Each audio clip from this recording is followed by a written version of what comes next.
Hello, and welcome to Mapping the College Audition. I'm your host, Charlie Murphy, director of MTCA. That's Musical Theater College Auditions. Check us out at mtca.com. And today we have got Curtis Holland on the pod. For our newer listeners, in these artist episodes, we aim to explore the paths to success that artists have forged and tease out how their theatrical training helped them to blaze that trail.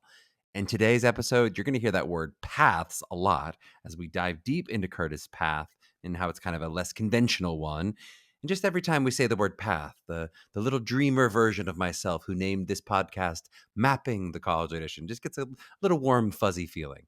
So at least there's that for you.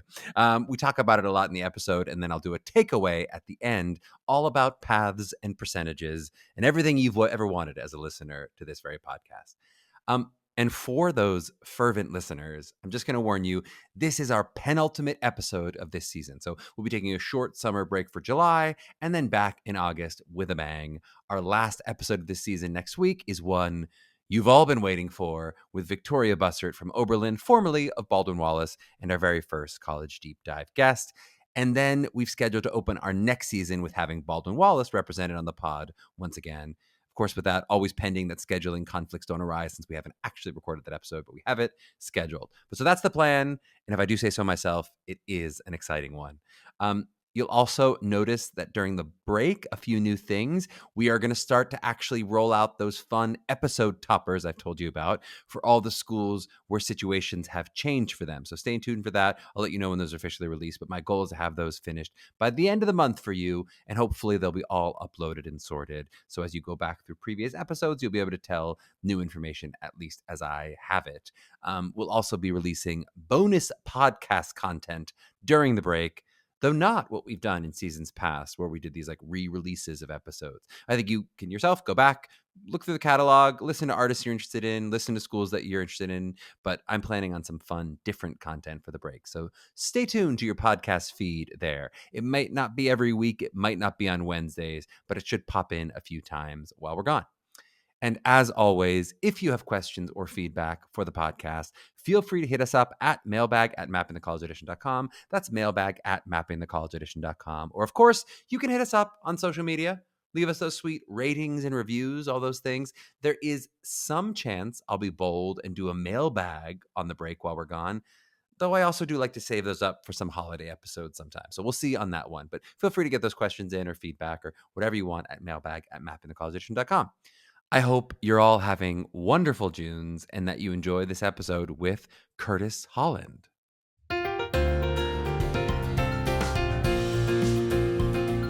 Well, we are so excited to be joined by Curtis Holland. Curtis spent a year at Middle Tennessee State University, and we'll talk about that and the decision to leave school after studying at the Edwin Holland School of Dance. He's been on Broadway in Shuffle Along alongside MTCA's own Leo Ash Evans, Mean Girls, Funny Girl, which we saw as a group. MTCA did at our masterclass week a few years back. Then The Pirates of Penzance, Music Man, and The Great Gatsby, which we saw last year during our masterclass week, which basically is a way of saying, Curtis, you're going to be booking Maybe Happy Ending, whether you know it or not, because we're seeing you and we will see you there. He's also done season 10 of So You Think We Can Dance, So You Think You Can Dance, I think is what it's called. Curtis, welcome on the show. How are you doing today? I'm doing well. Thanks for having me. So excited to get to connect and reconnect. We were recognizing our TPAP roots and all the different ways that life has brought us together and not. I want to start you off with some of the how I start off all of our guests. I want to talk about the kind of college journey of it all. But before we get into that, just give me like the 60 seconds. We noticed the Holland name in your Edwin Holland School of Dance, but give me the 60 seconds kind of catching you up to like 16, 17 when you might have been thinking about college. So what was life for a young Curtis like? I was dancing at my father's dance studio, the Edwin Holland School of Dance, and I was in high school at a magnet program that had theater. So I was doing theater in the day and dancing at night. Mm-hmm. And I decided to go to school for sound design because it was the more practical choice Uh-huh. of between that and going to school for theater. And my parents always wanted me to have a more practical degree, and then you could turn around and do theater and dance later and in a different way. And then I just got the opportunity through college to start my career early. I love it. And maybe your parents have a little bit of a sense of the business, being people who are in it themselves, or at least running a dance school to lead you toward that practicality. But before we get into the school and leaving school, like dancing at night, doing theater during the day, if you had been thinking about, hey, here, I could see myself eventually, like, was Broadway the goal? Was dance the goal? I guess, how does the idea, when you come at it from more of a dance background, I'm always interested of like, how do you see yourself as a performer? Like, do you see yourself in So You Think You Can Dance or dance competition world versus what ends up being you're already in your sixth Broadway show and you look about 19? So like, Mm. how does It's only my fifth because Pirates of Penzance was only the workshop. our fifth Broadway show. It's still pretty damn impressive. These people are sitting there going, "Oh, good." What are you actually 24? How old are you actually? I'm 31. 31. Get out of town, Curtis. You look not a day over 17, but at 31, have 5 Broadway shows. This is not somebody who like stumbled into. You are. We'll talk about the journey, but you have had such this Broadway success. Was that the picture for you? Like, would you have thought at 17, I think I want Broadway, or what did you see yourself in terms of your skill set? My middle school, mainly my middle school, we all just walked around saying we wanted to go to Broadway, Uh huh. just because that's what you do when you're in middle school at a magnet school. And I was in the theater department, so we all said, I just want to go to Broadway. But I Yeah. don't think we ever thought about it much further than that. Yeah. And as far as dance goes, I also don't think that I was thinking I want to be in a concert dance arena as well. We were Right. just dancing for dance sake. Yeah. So that's something that I'm really happy and excited to share, is that I did the things because I loved them, not because I felt like I had to do this in order to get to X, Y, and Z. Yep. But it's just, we still say, I'm going to be on Broadway one day, but every middle schooler in the theater program is saying that. Totally, especially if you're doing musical theater. Is there, I just got kind of interested in sort of exploring the path of like, maybe take me to So You Think You Can Dance. We'll come back to college here in a second, but like, for the people who are on So You Think You Can Dance, what does it look like in that the mind of a young person who's pursuing dance, if it might not be Broadway? Like, what kind of careers, or what are the results of going, hey, because obviously people do make a successful career as dancers without specifically Absolutely. being musical theater. What does that look like, or what could that have looked like if you consider that? Commercial dance. A lot of us, when we were on So You Think, we felt like we had two options, and there are a million options, but the two main ones are you either go to LA or you go to New York. Yeah. And I think only two or three of us came out to New York to try it out here, and then the rest of them went over to LA and have had wonderful careers Yep. as dancing in music videos, going on tours behind artists. Yep. One of the dancers from my season danced with Beyonce for a good long time. They opened studios. Yep. There are a million things to do with not only the name, but just the lessons that you learn from the show. Yeah, totally makes sense. And I think that's a phrase probably many of our listeners have heard of, commercial dance. Now you get those as majors sometimes. We see majors at school where you can go study commercial dance, but I'm not sure people always recognize what that career would actually look like or could look like. And even that there is some obviously crossover between the two. I know in my wife's cast of Jagged Little Pill, someone had come just off of the Beyonce tour. So it's like that is totally possible where you can go in between and back and forth the same way you do commercials and actual commercials, as an actor. So very interesting. Talk to me a little bit about, so you make the practical choice. What then? How do you book So You Think You Can Dance from school? And what was the decision, I guess, to leave? Was there any decision to think about not leaving? What did that look like? Uh, Not there wasn't really a decision to not leave. When What happened was I was in school, and while in school, there was a dance crew that did a performance at the end of every semester. And Mhm. I joined the dance crew in the middle of the first semester, and we did rehearsals. We have this big show that actually is much bigger than than I ever expected it to be. It's called Impact, MPAC. Uh-huh. And it's just a group of dancers who get together, and it's no one's real major because we didn't. I don't even know if we had a dance major at the school. But it's like Excuse a me if I'm club wrong, activity, but basically. You're saying this was it's like a just a club, club. like a dance club. Yeah. Yeah, Mhm. yeah, but I like the term dance crew more. It makes me sound more Yeah, it legit. does. Yeah, it's much more badass for sure. I'm on the crew. But and I think I'm hesitating from saying dance club because there was just something more serious about it. Club Yeah. gives it a little bit like, oh, oh, oh." No, we were putting on a show and we were Yeah. working.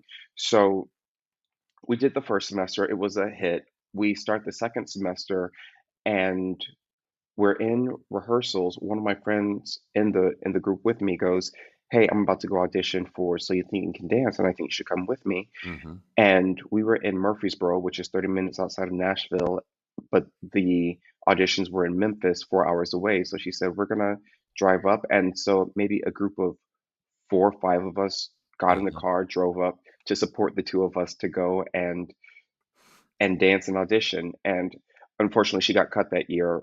And but I made it all the way through, and I made it to Vegas week. So that kind of just wasn't a a thinker.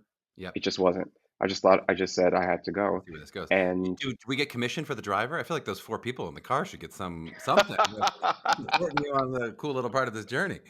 Um, yeah, I'll get them a cupcake. yeah, cupcake. Yeah, that sounds like a fair commission for sure. What about after the sort of the So You Think You Can Dance wraps, are there immediate opportunities that you said some people go to LA, some people go to New York? Was there the possibility at that point that you thought, "Do I think about going back to school?" What did that look like for you? Yeah, there is the possibility, but because we had to strike while the iron was hot, our names were right there in people's faces because we were just off of the show, Yep, and we got, per diem and a little compensation for being on the show. yep, So we all had a good little nest to make a move if we wanted to. yep. And so that's kind of how you decided. And I just kind of came home, told my parents, "Hey, I'm thinking about doing this." And they said, "Whatever you think is best." So in a month's time, I turned around and came up to New York. That's so cool. And your parents, it seems like, were supportive of that decision. Even though originally they said, "Hey, maybe we want the more practical degree." Now they're seeing Of enough course. excitement to go, "Hey, if you're gonna take this leap, take this leap." Of course. Well, it's right there. And gently, I kind of didn't give them a choice, and they kind of knew that I wasn't giving them a choice. Uh-huh. But they also, because they were in the arts, they knew enough to not strong arm me from it either. Yeah. I like you said gently, I didn't give them a choice. That's funny. I Yeah. didn't very gently, there was no choice. That's yeah, but at 19 years old at that point, you get to put your foot down a little bit. So talk to me a little bit about, so we talk so often about people graduating from BFAs, doing showcases, whether or not they get an agent out of the showcase, or whether or not, and it's not always a guarantee that you will, but then sort Mm. of figuring out how to live in the city and do that. So what is that like now? You don't necessarily have an alumni network of a school, but you do have the momentum of the show. So how are you meeting agents, managers, and then figuring out those auditions at 19 years old as you hit the city? Okay, we have to do this in parts. Let's do it in We'll parts. talk about community, we'll talk about agents, then we'll talk about auditions.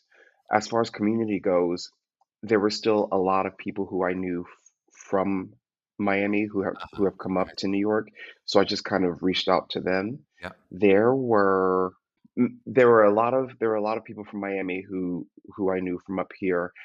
Oh, there was something else. Don't worry about it. I'll find it later. I'm gonna find it and I'm gonna scream it I'll at you throw in that later. while you're thinking about it. I'll just say, like, I love the 3 things that you've just already set that up as, and it's something we often talk about with school, that it can help provide you. And if you don't have just the importance of community. People already know agents and they need that, but how often having that ability to have community, people going through this process with you, to not feel like you're Absolutely. alone in this scary city, Yeah. it's as important in some ways as having the agents and the auditions. So I like the 3 that you came up with there. But And yeah, I hit me. I also remembered what I was gonna say, and I got kind of lucky because I ran into on the train randomly, I ran into someone who I went to middle school with Uh-huh. who was in the business now, and so he and our other friend from Miami who he was going to see, her sister and I, the first summer of New York, or my summer in New York, we were thick as thieves and we kind of had each other as community. So I don't feel like I came here alone and I had so many other kind of webs Yep. to just look out to and hold on to. Yep. As far as agents go, I was lucky because being on the show, people were looking for me and I had people looking out for me. Yep. And I got an agent basically as soon as I came to New York just because of that. Yep. But that's just like the anomaly of it. Totally There's makes sense. still, yeah. And then what about Um, auditions? Yeah, that 3rd thing for you. you figure it out as you go. Uh-huh. you just you go in and I like to say that my my aloofness to some of the protocol that is taught in colleges Hmm. actually saved me because I didn't know how much I was doing wrong in real time, and sometimes that's better You didn't know what when you you're didn't know. Yeah, let the you didn't beginner's know what mind. you didn't know, and it's just it made things easier, and then the people who are willing to work with that and say, "Hey, next time you go, you might wanna do this differently," Uh-huh. and that's all it is, but I feel like sometimes if you go in and you feel like you've done a million things wrong, then you can crumble and not feel the desire to do it again. Totally, totally makes sense. You'll beat yourself up in a different way when you're like, "I should know this. I know what this audition was, Totally. and I blew it," versus you're like, "Here I am. Let's see let's see what's happening." It's a different "Hey, y'all." yeah. "Hey, y'all, let's do this thing." Yeah. I don't expect like I know I have to be an expert at all this. Yeah. So talk to me, what is that? What is the distance then? So you moved to New York, and then what is the distance between So You Think You Can Dance and was Shuffle the first Broadway show? Is that right? Shuffle was my first Broadway show, Yeah, what was that and distance? January, you're getting all my business. January 15th, 2024 is when I moved, and then we did a lab Wait, not because I was 2024. No, no, no, no. I can't be oh, true. did I say 2024, 2014? Excuse me. Okay, that makes more sense. I was just Jeez saying Louise. now you're going back to me thinking you're 19, but I'm like, I don't think that's true. There's too many actual shows in here for that to happen in 2024. Yeah, I'm gonna say 2014. that Yeah. sentence again. Yeah, yeah. January 15th of 2014. Oh, I really want to say that. And I got here 2014. Then we did a lab of Shuffle before we knew it was Shuffle in Yep. maybe January, March, May, June, July, August, September, October Uh-huh. of 2014. But at the same time, I was auditioning for the next year rep of Oregon Shakespeare Yep. Festival. And I went to Oregon Shakespeare Festival the next year in 2015, and in the middle of that, I got a call to come back for Broadway. Yep. So it's about a year and a half. I love that part of the story, and I think it's something we've talked about before, the sort of sometimes opaqueness of even what it is to book Broadway, because like, you don't even know you booked Broadway and you booked Broadway. Like, you booked the lab, which could be a maybe something, maybe you come with it. You don't always know all of those things. Right. Yeah, so I would love to so now as you're hitting the Broadway stages, now you've got the momentum, you got the agent, what I just want to talk about that perspective coming from the path of not having a BFA and really not even a full college experience. Did you feel like there was something that you were missing, or there's something that you said, "Hey, here's some of the advantages I felt I had the beginner's mind in some ways that was not present for my college friends." But seeing all your friends who did go to schools, was there stuff that you felt like, "Hey, I got to catch up on this. I need to," whether it's about continuing education for yourself artistically or just something that you felt like, was there something you felt like you missed have coming from this different path? The only thing that I actively know and I've said out loud that I know that I missed is the curation of a songbook. Uh-huh. You're coming in not ready to sing all these different material. You don't even know what Right. that's going to be. Yeah, yeah. Right. Other than that, I feel like I've figured everything out one way or another Yeah. that doesn't make me personally feel like I'm missing out on Yep. too much because I like the performer I am, and I like my style. And the only thing that I feel like could have been missing was the consistency of a certain practice, Yep. but that can be built here in the city at all times. Totally. And do you feel like there was I guess, but what about the sort of social element? I mean, certainly I don't mean like, hey, you're missing something as a person, but I mean, like, do you feel like there was something that you yearn for, or that you go, I wonder what it would have been like to get those 4 years, or did you consider, I guess, going back at all? Was there ever a version of like, hey, I'm here in New York, maybe I'll check out one of these schools? No, no, because I partied with the kids from Pace. I like You still got I a little bit of that experience, yeah, yeah, so I got the yeah. social experience, and then when I turned 21, there were bars, there were things. So Curtis, you can be honest. there's When you turned 19, there were bars. Let's be yeah. fair. In Thank New you, York thank you. City, in New York City, I know those bars. Yeah, I was trying to be gentle. no, it's fine. Be honest. But like I I had friends regardless, Yeah. and I kept meeting. Wow, I'm doing really well. I kept meeting people from different walks of life, and then as I'm in shows, I'm meeting new friends and everything. So I don't feel like there was a social aspect missing. Yeah. And that's just to say that again, I respect the consistency and the preparation that is college. And with that, right beside that, I've also been able to figure out a lot of things, and harder and not as accessible, Right. but they were figured out.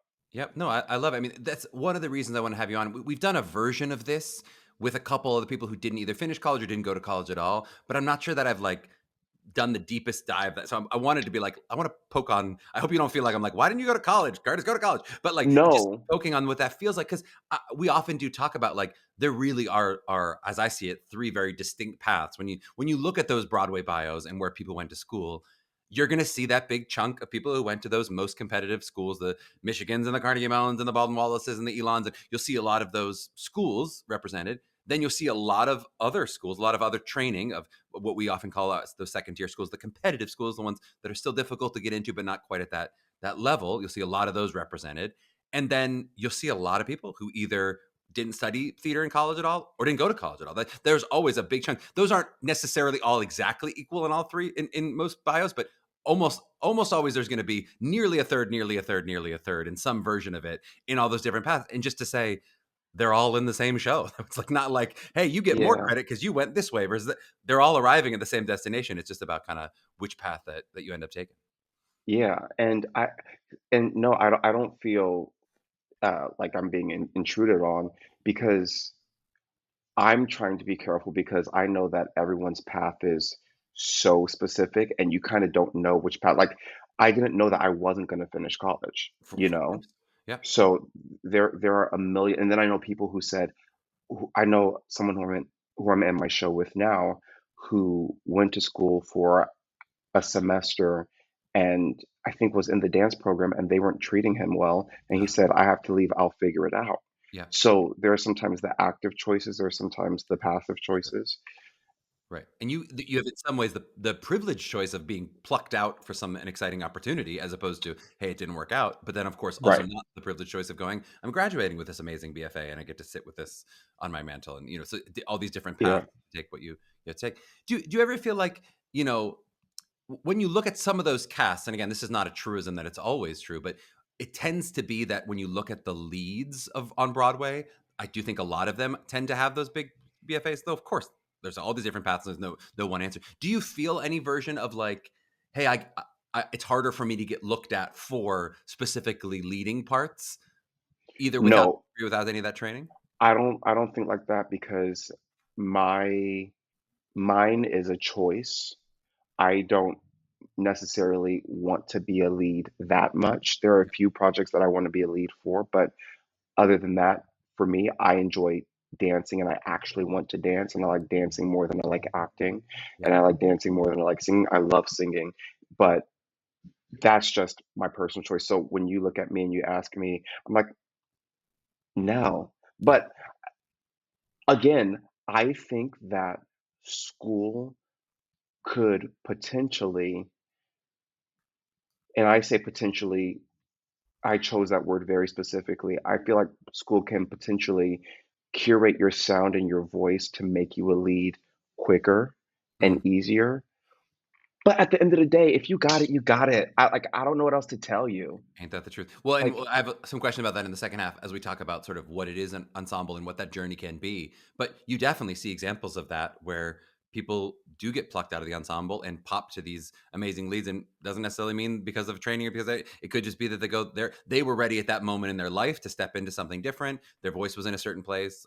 I totally agree. yeah, I think, and I think that sometimes it's hard because you want to give school the way that it deserves, but I never want people to think that that is the thing that makes people who they are. Some people are just built that way, like that's just the nature, and all that school is doing is taking credit by saying, put your arm here but instead of here. Ain't that the truth? No, we talk about this in so many ways. This is true for school generally, but I think it's also true for these training programs. There is actually the training, which I think for a lot of students is very helpful. There's also a big process of this that is like a certification of like, hey, Of you course. you get rubber stamped by this school because we think you have an amazing voice. And so that's just a little bit that's true for MBAs too. It's not just for BFAs where Of you get to course. go, I got into Harvard Business School and so I'm probably smart or whatever. It's like they're just stamping you. Totally.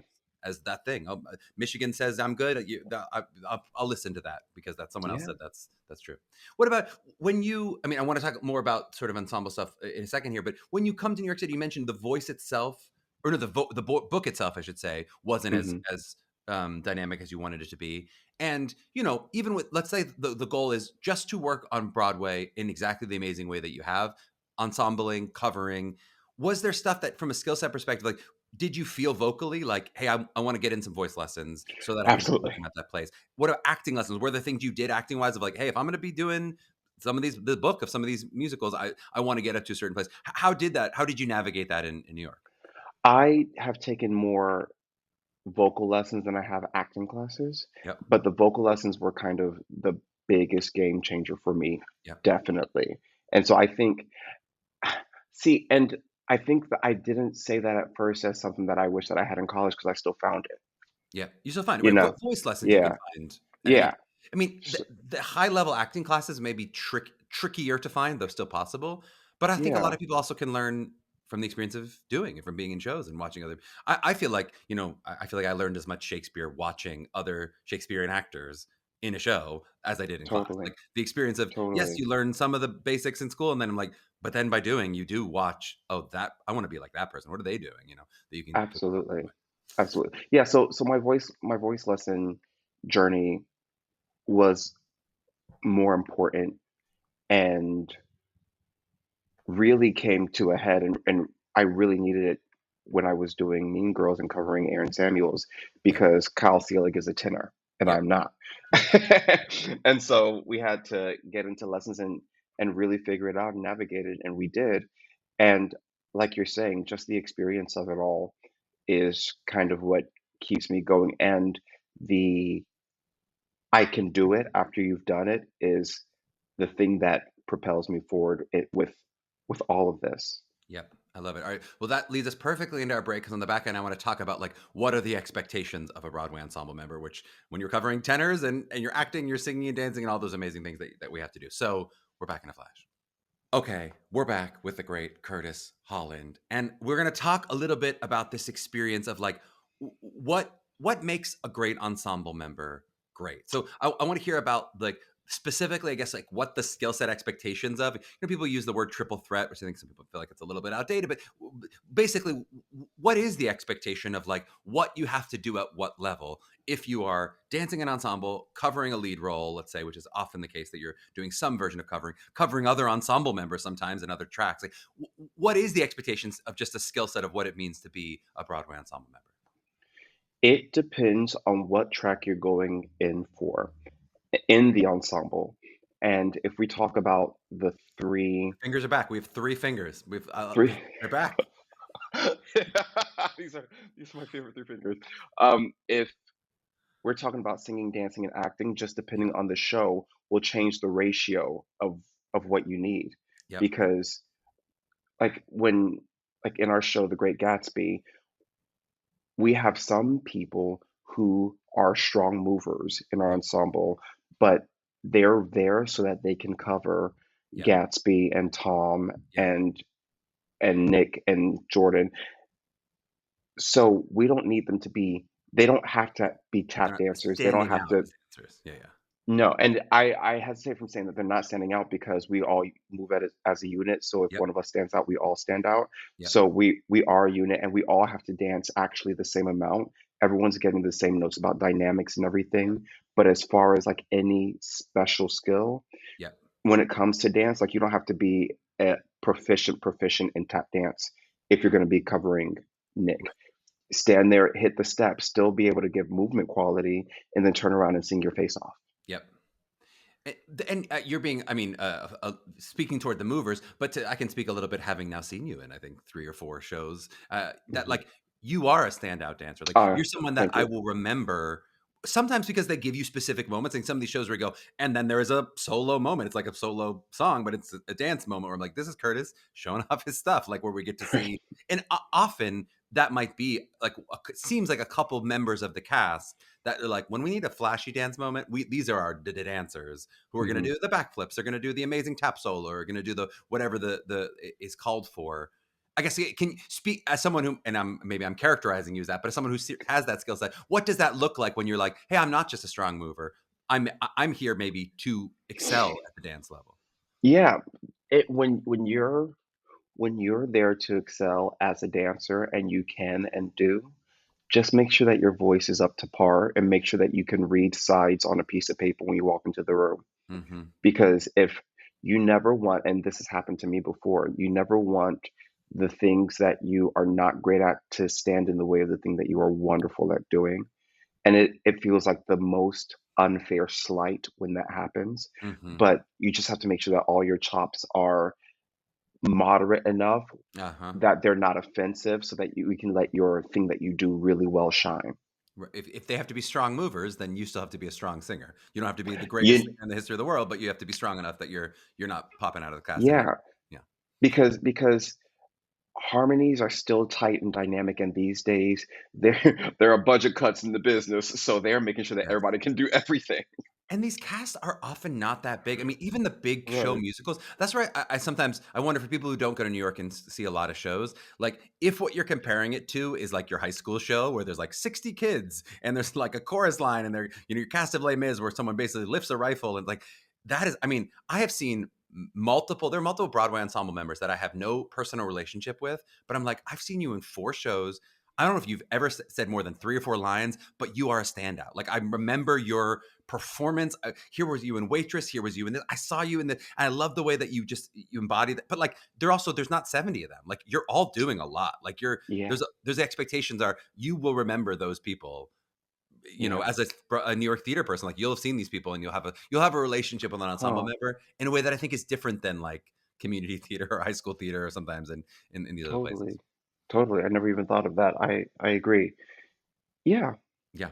Can we talk a little bit about? I want to talk a little bit about the auditioning of it all. So you booked the lab of Shuffle, and maybe we can talk about what it was like in those first couple years, but then also maybe how it's shifted in your fifth. I said sixth, but let's call it fifth Broadway show. But just like as an ensemble member, like what are those expectations from the audition experience? Obviously, there's going to be some version of a dance call where they're going to see you dance at least in some way. Though maybe you can tell me how that shifts as you get later. But like when you're booking Shuffle, what did you have to do to book that first lap? Oh gosh. 11 years ago. I'm fighting to remember. It was either But 11 or 1 years ago. It's not sure. We well, yeah, a little difference. I what I remember is that we had a dance call, and I think actually I only had a dance call yeah, because what we were doing first was just a workshop, and it was an untitled workshop with Savion Glover. That's yeah, all it was titled as.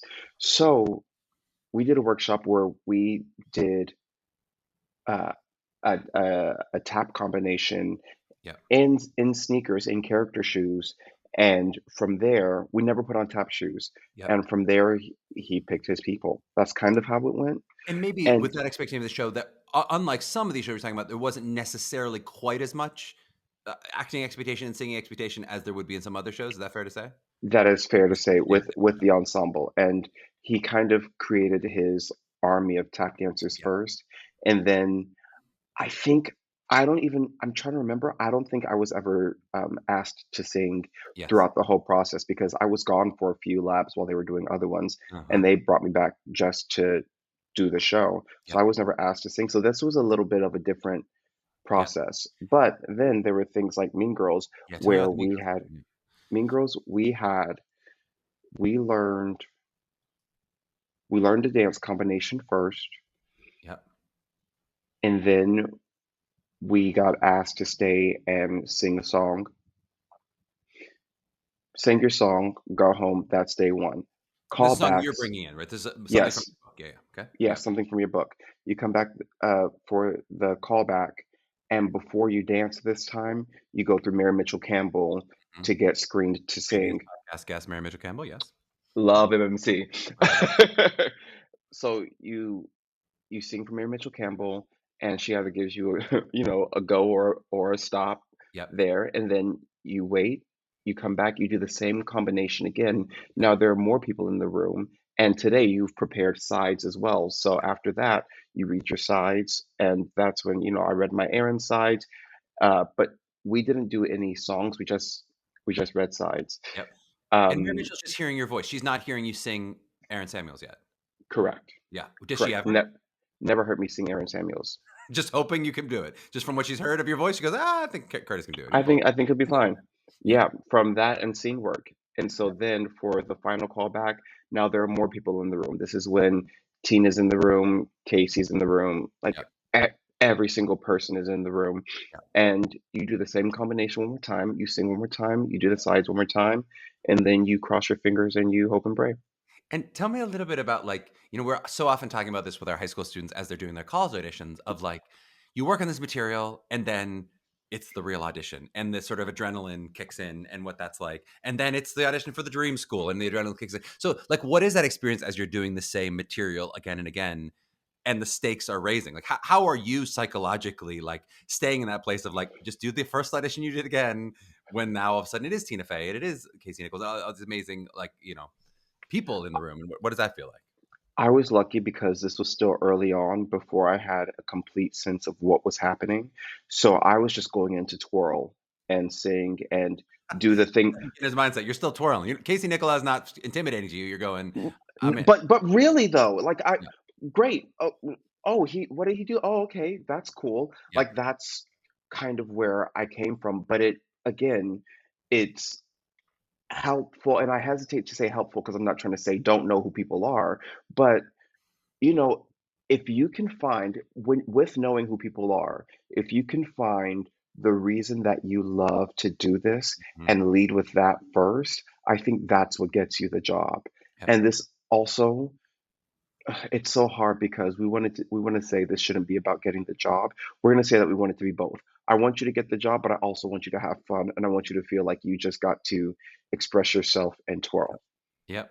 Ain't that the truth? No, it's like it's the cycle of it. It's like not knowing, I guess, keeps it low pressure, and then there's knowing and putting pressure on yourself, and then there's that like next phase when you get through it, where it's like, I know who this person is, but they're also just a human being, and I also want to That, just show this person my joy of this art form, and if they like me, they like me. If they yeah, don't, they don't. Like that, you're there. That's almost gets you circle all the way back to the beginning, basically, when you get there. totally. Yeah. And it makes me feel like all you can do is be prepared because once you're in the room, there is nothing more that you can do. You cannot step to the side real fast and have a 15-minute voice lesson. You can't step to the side and call up Bob Krakauer and say, "Hey, do you have time for a session?" Yeah, quick little Like film audition here. Yeah. it's done. It's done. So have you done the work before? Okay, great. Relax and twirl. Yep. How does that shift for you now as you're, when you're booking Gatsby or whatever? And now that there's not just a little bit of a resume, but now really there's people have seen you and stuff. Yeah. They're familiar with your work. They've seen you cover, so it's not just, hey, I know this is a great dancer. Like, does that shift for you? Are you at a point where you're getting, hey, we were interested in you doing this workshop versus auditioning for workshops, or how does that work in terms of how the auditions shift as you get into later in your career? I mean, it just depends on the workshop and it depends on who has seen me. And also, it could be a room of people who know me mixed with people who don't know me. So it's the people who know me vouching for me, but Like saying, they're "Hey, saying, can you hey, just Scott, send?" come in. Do you mind coming in? Yeah, send a tape. Yeah, Yeah, yeah, yeah. yeah, send a tape, come in. So, but even that feels like you said, I'm now coming in for friends, and even going back to like the community of it all, and the fact that as I've gone through, because I've been here for 11 years now, my community has grown immensely. And even just like the hey, how are yous have turned into like people that you can actually check in on and who can Hmm. also vouch for you in the room. So Hmm. you can walk in with a different feeling, and the veil is kind of taken up to say, oh, these are actually just people. Yep. And these are people who do believe me, especially casting. These Yep. are people who are rooting for me. Have I done the work? Am I prepared? And this is what I have right now. Yep. Yep, that's well said. Can we talk? We've talked a little bit on the show about covering and what that can mean. You sort of mentioned, hey, it depends which track you're going in for, what you're going in for. Can we talk a little bit about what that means when you're talking about like, hey, what it is to cover a lead? You talk about covering an Aaron Samuels versus like parts that cover other ensemble members, and maybe even like the idea of like split tracks and how like different shows will break those responsibilities down. I'll say personally, like that is the place where my brain would just absolutely explode. The idea of like learning a script and knowing all the parts of a script, I can imagine, but knowing all the different different movements for different ensemble places and what needs it and different harmonies and stuff like that. So how does that work, or how has that worked, I should say, in your career at least? So I'll speak to the partial swing first because it's close to me now because we have so many partial swings Yep. on Broadway these days. And for those who don't know, if there's anyone who does not know, a partial swing is a swing who is on stage for either a few numbers or many numbers in the show just to give the show more body and give it a little bit more fluff, but they still have enough space where if we had to put them on an actual ensemble role, their track can be easily cut. Uh-huh. So you'll usually see them either in like the back line or on the sides in numbers or in spaces where if we had to get rid of them, it doesn't affect formations too much. Yep. Now, that being said, because of that, it's easier for them to keep track of what's happening with each ensemble member because they're not in as many things. But, now there's the added layer of I also have my track, and it just depends on the show. Sometimes they're doing a lot, sometimes they're not in their numbers. As far as covering a lead, the thing that always gets me is that you just have to be ready to go on at any time, at any time. Uh-huh. Like somebody could have a mid-show call out, and then all of a sudden you're on, and there, excuse me, as I talk about it, there's no Yeah. room for Curtis, your that we voice have to someone say. else coming in. We have a partial swing ready to finish this podcast for Curtis in the wing.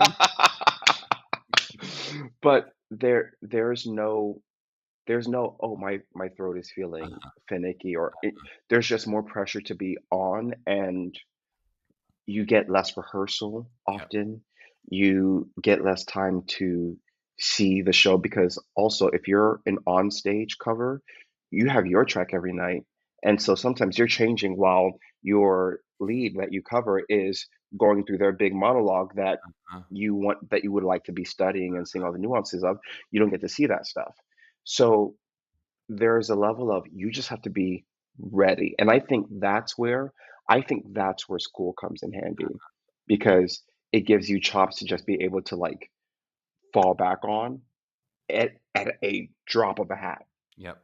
No, it's so we always make these like sports analogies in the pod, and like it is that thing where it's like it's almost more impressive for like a basketball player to come off the bench and score versus a starter who's like, I know when I'm going to play tonight, I know my minutes, I can get in rhythm. Versus like you go on and you're coming in the middle of the game and you have to be ready at any time. The coach could say you now, and you go, oh me, oh crap, I didn't know I was going to play tonight. Okay, here we go. Like that's a whole Yeah. different. It's a whole And different skill set. yeah, and they're not expecting you to just come in and like fill a space. They're expecting you to shoot and Yeah. score. Yeah, absolutely. You are that part. You You are are that now the part. lead of the show. Like that's just yeah, totally. Yeah. Yeah. So I think it's really there's pressure to it, and we are we are a we are a resilient bunch. I was going to say the word crazy, but I'm gonna. You both. You can be crazy and resilient. No, but it's an insanity. I mean, it is a I mean, the people I know who do it well, it is an amazing, amazing skill set. I mean, I'm not Yeah. just being humble when I say like to be able to hold on to multiple tracks at once, especially again, there's a facility with movement and singing that like I think a lot of people are like, I kind of could imagine like learning a harmony and doing it, but like learning four harmonies at once. My friend Lisi was on the podcast where she was covering Love Lisa. company. You love yeah, she was like Mhm. at one point I was singing all the different parts of like Bobby, Bobby, Bobby, Bobby. Like she knew all of those, and she was like, "I just need the light to come on. When the light comes on, that means I sing my Bobby." I don't Totally. remember which one I'm on for tonight. Like that is a skill set. It's amazing. But it is crazy making. I think to a lot of people, you'd be like, it is juggling balls. That how do you possibly hold all those together when Yeah. you think about voice and And movement? you never know which one is gonna come down at which time. Ain't that the truth? All right, as we move to wrapping up a little bit, I'd love to get some of the perspective of now the over a decade. It's unbelievable for anyone watching the video. Again, Curtis looks like you could still play high school. Like you could be playing today. You could be playing, a 16-year-old, and I believe it on TV. Thank you. But And I haven't even shaved yet. yeah, well, because you don't have to, is what you're telling me. 'Cause you're still it's great. No, but as someone who's been now over a decade in this industry, you have overseen a really big transition in our industry in terms of how it was in 2014 and how it is now. I just like love how has your experience been about like how rehearsal rooms have changed in the past 10 years? like certainly with the influx of people coming from college, I think that is affecting it. Certainly COVID affected things, but what is different than from what you've seen in 2025 versus in 2014? Oh, that's hard because I also got older during these times, so But I not changed at the same by time. appearance is what I'm saying. Yeah, But yes, but I will start by speaking as to how I changed, and maybe that'll inform what I think yeah, about how the industry has changed. yep, But I walk in knowing that people are rooting for me more now than I did before. Like, I think maybe there was a little bit of feeling like you have to prove yourself, or is this a fluke after the first one? Like, hmm am I supposed to look a certain way? Do I have all the chops that I need? And at this point, I'm like, I was there for the audition process. You saw me do this, you saw me do that, you saw me do this, you saw me do that. Anything else that you did not screen that we're finding out in the room is not my fault. that's on you. I was like, you cast me. Yeah, I didn't You lie to can you. You you cast me. I didn't lie to you. I showed you exactly what I had, and I promise you I put my best foot forward, Yep. but I gave you what I had. And there's something about feeling sound and this is what I have to offer. And knowing that what I have to offer is good, and granted, the 5 Broadway shows can give a sense of validation, but Yep. more than that, like I was good before that. I was good because of the way that my family raised me. I was good because of the company that I keep. I was good because of my spirit and the way that I was just born. Like hmm there are just reasons why I'm good before, hmm and that these spaces do not define me. I just get to bring myself to these spaces. So like just finding that more, but again, COVID helped with that, where we all felt like we had to like sit with ourselves and find out who we actually are and what happens when you don't have that thing that you were calling your identity for a long time. Who are you actually? And then just coming back and being like, y'all, in 2 hours, we're about to put on makeup and maid costumes. Can we just chill and tell the story? Yep. So, but I think where the industry is concerned, I feel like between this year and last year, I feel like we just got back to where we used to be Uh-huh. in a way, as far as like spirit and not feeling broken by the pandemic anymore.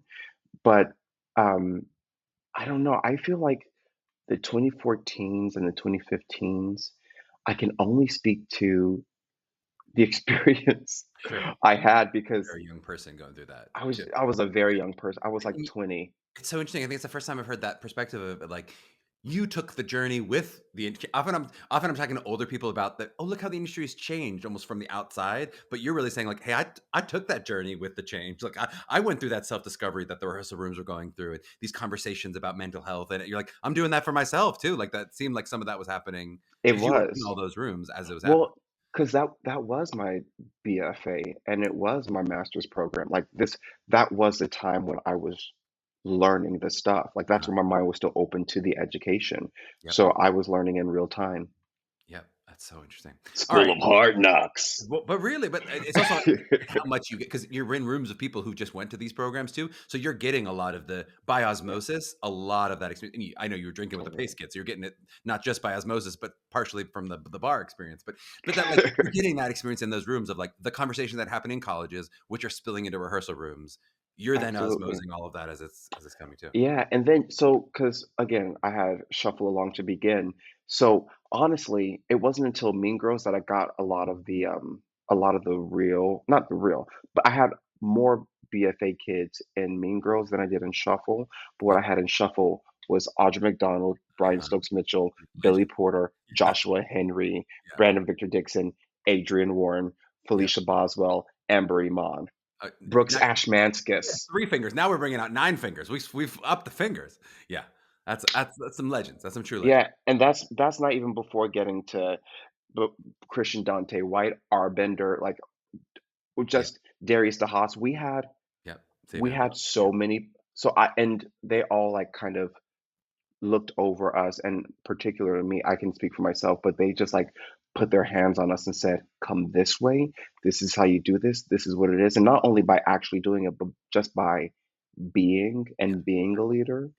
And so, last thing is that I feel like now I understand the responsibility of having 10 years under my belt. And so the way that I move through spaces now, I know that somebody's looking at me the way that I looked at somebody who is Yep. 10 years older than me 10 years ago. Yep. You may be a young veteran, but you are a veteran for sure. The people Yeah, look at you that way after 5 shows. Yeah.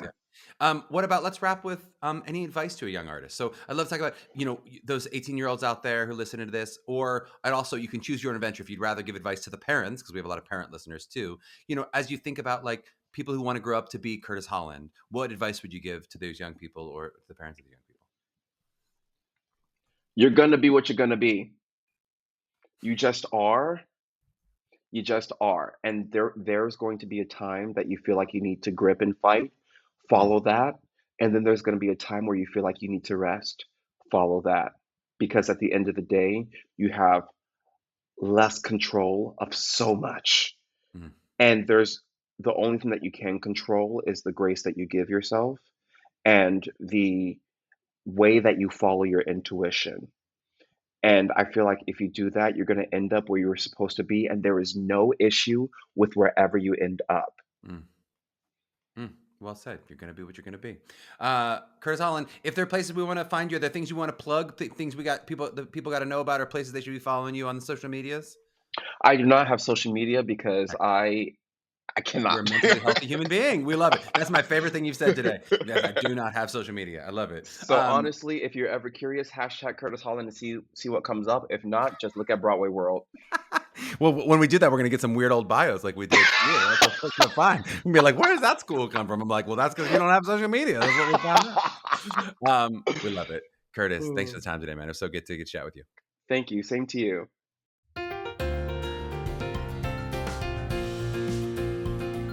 Yes, yes, yes. I hope you enjoyed that conversation with Curtis. I was really excited to get to be a little firmer in trying to understand, at least trying to explore those pros and cons of not finishing college or not attending a BFA at all, and just trying to understand all the different paths as best as possible. We've talked about it a bit before with a few different guests. We just hadn't gone quite as deep into it as I wanted to do here, and especially that specific path where it's not just leaving a BFA program a year or two early or even after a year or two. We've had that a couple times, right? But really skipping the college experience, or at least the college BFA experience, almost entirely. We talked about this a bit with Cameron Adams as well, but I do think it's worth noting that I think the most common version of this being successful from a professional perspective is with people who are very highly trained dancers, right? I think of the three disciplines, this is the one where it's most possible to be really at a professional level at 18, and one where your youth can actually be a really helpful factor in your early career as well. Since, the career span of a Broadway dancer is likely not going to last quite as long as a career span of someone who's primarily a singer actor. Again, there's no hard and fast rules, but this is a case where as a dancer, your youth can be particularly helpful, right? And I think it's probably the most possible to be at a sort of complete Broadway ready level. As always, there's no one size fits all rule. And of course, we see young performers with preternatural singing and acting gifts as well, of course, right? And honestly, I think the singing at 18 can probably be just as high level as the dancing, but it's just a bit less usual to be hired as someone who's only a singer if the acting isn't also at the highest level, just in terms of the kinds of jobs that you would get, where it's not shocking that you would see a Broadway dancer where that skill really stands out as the strongest. And in general, in my opinion, there are not as many 18-year-olds who are ready for the high level mature acting that a 25-year-old is going to be at. Though, of course, we talked about this specifically in the interview about all the ways in which it's important to kind of buttress all of those skills in terms of what's needed in different shows and what your role is going to be. And, being a good dancer, of course, also inherently does have an acting element of well, since you're performing as you dance, right? So we've talked about that a lot of times on the show that you're always acting, right? But there is a version of being hired to dance and not speak, where it's less likely, if you're not a strong dancer, that you'd be hired to sing and not act as well. Again, not impossible, but more likely that you have a slot where you go, I'm really dancing. And as Curtis mentioned, his first role, that was really just dancing, versus it's unlikely that you just sing and you're not also acting and covering and doing other things as well. Again, all this stuff just depends on the show, but sort of speaking to the numbers out there as I see them, that this is probably the most likely version of those paths. And we'll talk a little bit more at the end of this takeaway about that as well. And the goal for most people, when we talk about paths, the goal for most people is not just to make it to that first show, but to be able to have that sustainable career in multiple different kinds of shows, which of course is where a foundation of training can really help. It can really come in, right?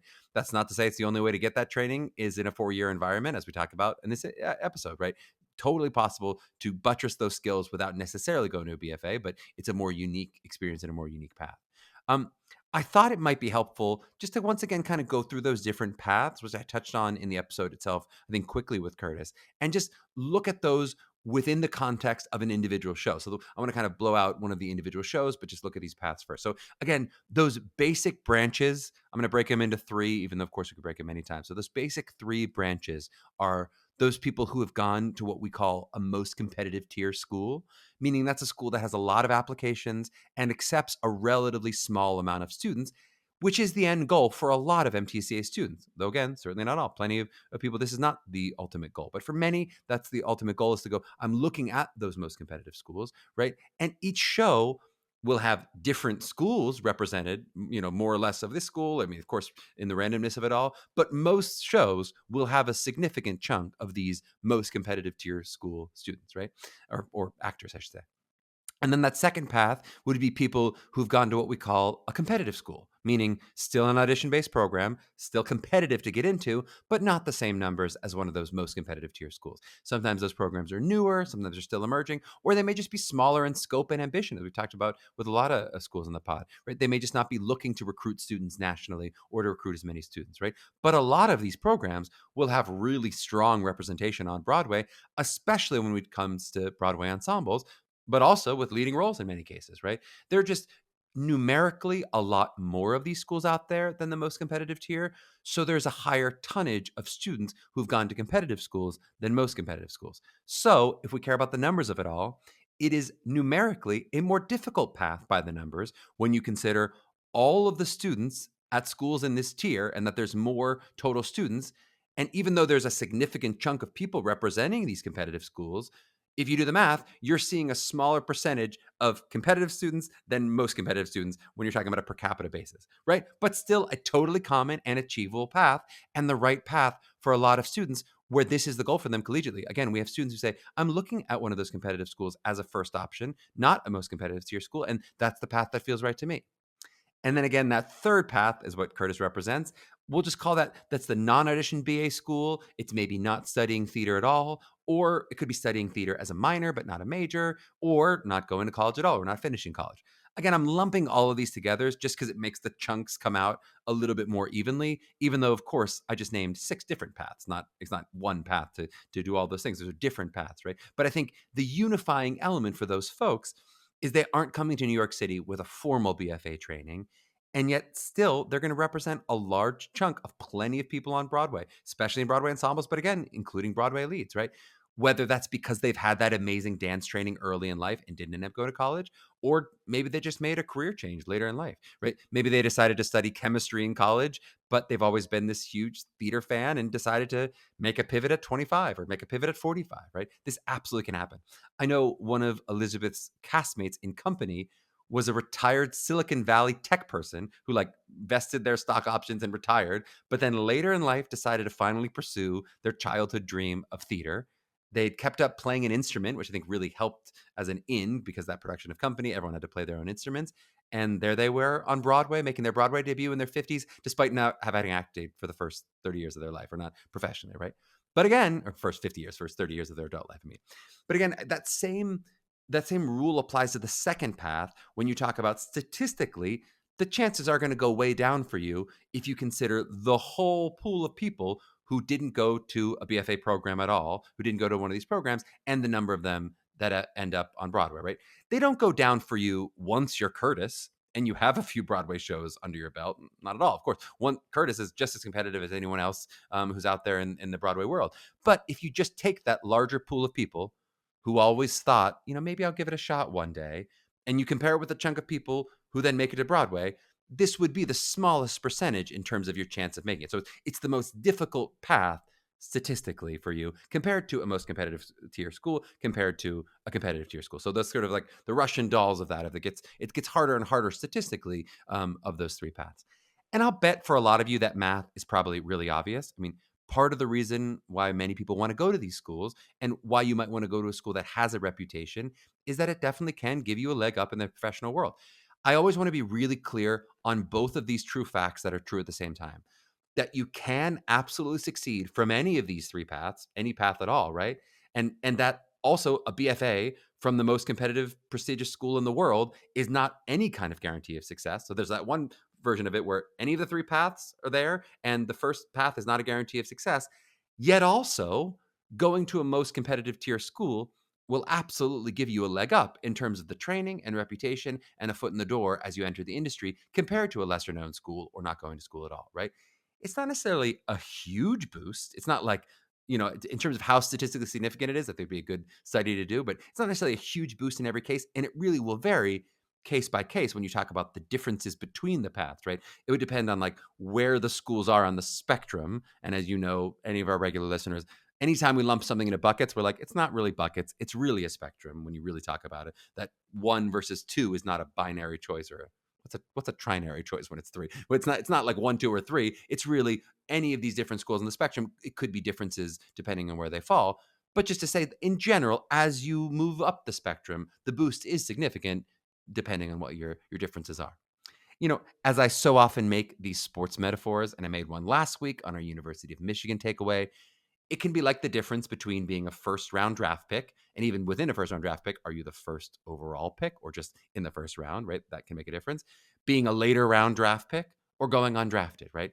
All three of those paths, those have different challenges. And I talked last week about, some of the heightened pressure and the expectations of what it is to be a first round draft pick, how that could be like going to a most competitive tier school compared to the hunger that you have to prove yourself if you got drafted in the later rounds or went undrafted, right? And all of those three paths, is what I said last week, all those three paths, they can end up in the same Hall of Fame no matter which path you took. But statistically, if you look at all the first round draft picks, there is a strong correlation with career success compared to the other two groups, right?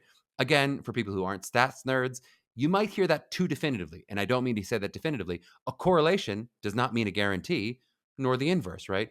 But it's the whole reason to do this competitive BFA audition process is because there is a correlation and there is a boost, if you like to think of it that way. I also think it's worth noting, and we talked about this a bit, I think, with the Cameron episode too, that to stick with the sports analogy a bit when you talk about the path, that first or the third path, I should say, there's a difference between being a one and done player who leaves college early because you got called up to the majors, like Curtis felt he was with that So You Think You Can Dance opportunity, versus someone who leaves school because it's just not working out, maybe in terms of your experience of what school is or socially, and just decides, I'm going to make it work on my own. I'm going to move to New York City and just make it work, right? That is a really tricky conversation and so individual, so unique to the individual of when you would decide to leave school if you did. Since in reality, with theater, it is very rarely as clear a call up as welcome to the NBA. Here you go. You're going to be playing for the Denver Nuggets, right?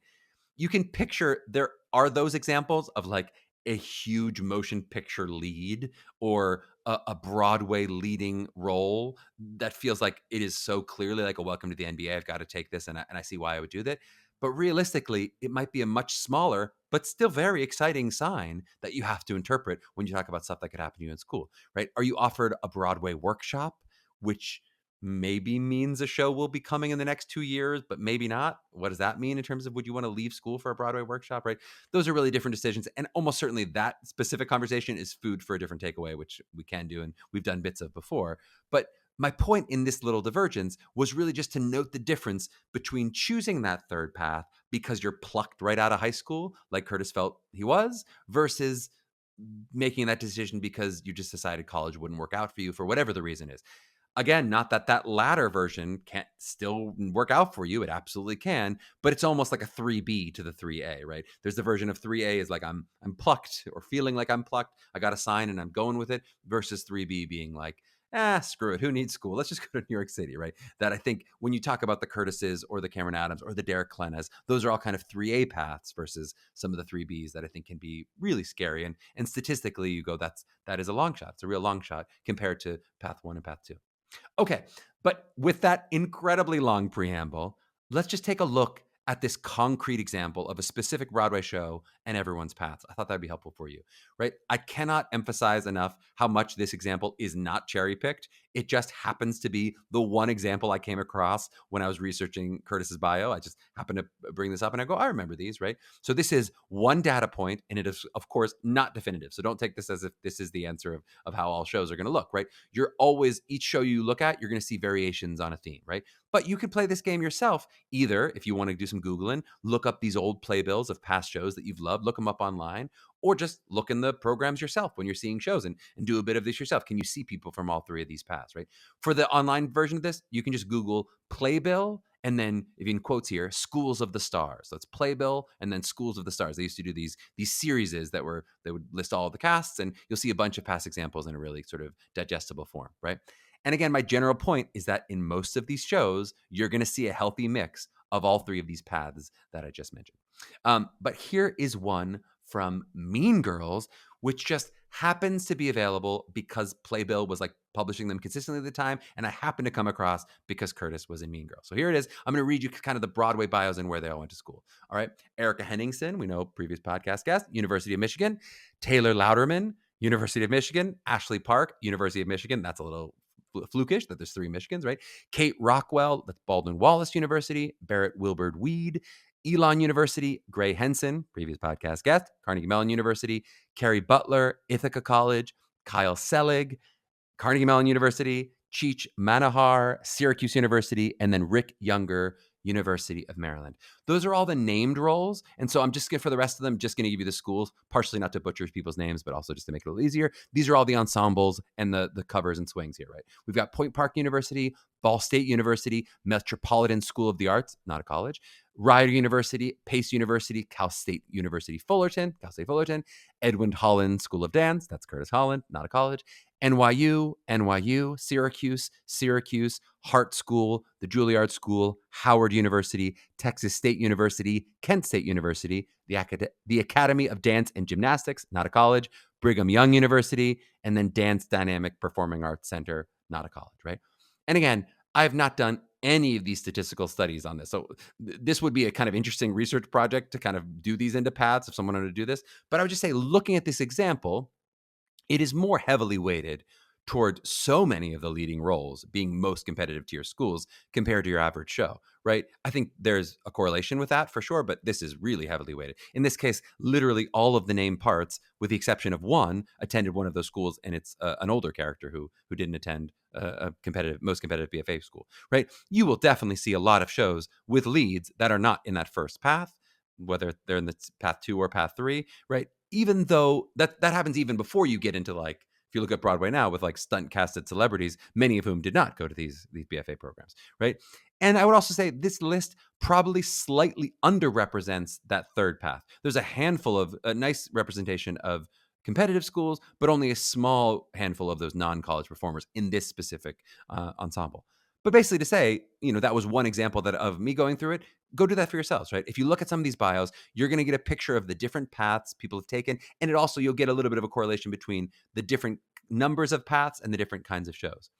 I think it is worth noting, anytime you're getting a picture like this, it's like looking at the stars in the night. You are seeing what was true 10 years ago or 4 years ago or whatever it is with stars, right? As opposed to what is exactly true for you right now, right? I know sometimes with stars it's like thousands of years if it's like different galaxies or universes, or millions of years or whatever it is. I don't know all this stuff. I'm not an astronomer of how many light years is and all those different things. But what is most relevant to you, I'm just saying, in terms of the picture you're seeing being in the past, what's most relevant for you today is like what is going to be true for people who are your contemporaries or going to school right now.